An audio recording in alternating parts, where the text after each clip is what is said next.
सरकार पूर्णतः विफल साबित हुई है। इसकी पूरी जिम्मेदारी अगर किसी की है तो हरियाणा के मुख्यमंत्री और हरियाणा गृह मंत्री की जिम्मेदारी है।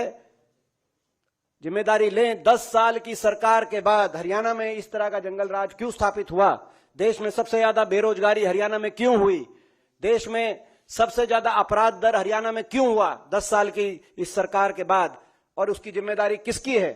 लगातार केवल अपराध ही नहीं, हरियाणा में लगातार बहुत से बार कानून व्यवस्था की व्यापक विफलता हुई।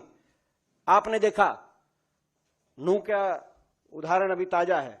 इनके सबके लिए कौन जिम्मेदारी लेगा? आज हरियाणा के लोगों में रोष है, हरियाणा के लोगों में गुस्सा है और सरकार से हम लोग जवाब मांग रहे हैं और जवाब लेके रहें।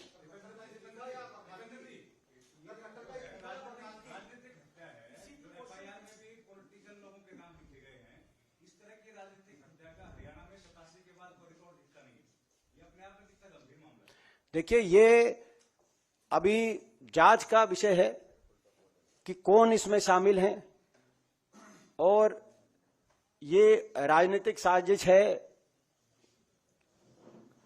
या क्या है, ये जांच का विषय है। इसीलिए जब तक पूरी जांच सामने नहीं आएगी इस पे अभी मैं कोई और टिप्पणी नहीं करूंगा।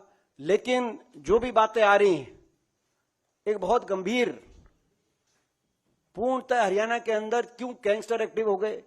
आज एक एक शहर का मैंने नाम लिया, मैं एक एक दुकान का नाम लेना चाहता हूं। मातूराम हलवाई के से गोहाना के अंदर फिरौती क्यों मांगी गई? सांपला के अंदर क्यों गोलियां चलाई गई?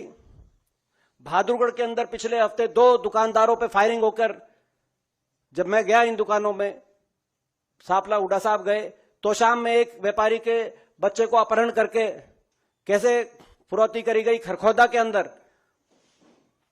गंभीर हत्या का मामले क्यों सामने आए? तो ये मैं पिछले 15 दिन की बता रहा हूं और पूरे साल की तो आपको मोदी सरकार बता रही है कि प्रधानमंत्री जी द्वारा जो सामाजिक प्रगति सूचांक जारी किया गया उसमें हरियाणा देश का सबसे असुरक्षित प्रदेश है, जिसमें नागरिक सुरक्षा के मामले में सरकार को 100 में से 33 अंक मिले। प्रधानमंत्री जी बता रहे हैं और गृह मंत्री जी ये बता रहे हैं कि अपहरण दर देश में सबसे ज्यादा है, डकैती दर देश में सबसे ज्यादा है, बलात्कार दर देश में सबसे ज्यादा है और हत्या दर देश में दूसरे नंबर पर हरियाणा के अंदर है। यूपी के मुकाबले हरियाणा में 2.5 गुना अपराध आज भारत सरकार के आंकड़े क्यों दर्शा रहे हैं? अगर कोई फैसला आपका फौज को कमजोर करने का काम करता है तो आप राष्ट्रभक्त या देशभक्त होने की अपनी बात नहीं कह सकते। और इसीलिए हमारी मांग है अग्निपथ योजना वापस ली जाए, पक्की भर्ती दोबारा से शुरू की जाए और इन 1.5 लाख जो भर्ती के तहत नौजवान भर्ती किए गए थे भारतीय सेना द्वारा, जिनको ज्वाइनिंग नहीं मिली, इनको तुरंत ज्वाइनिंग मिले।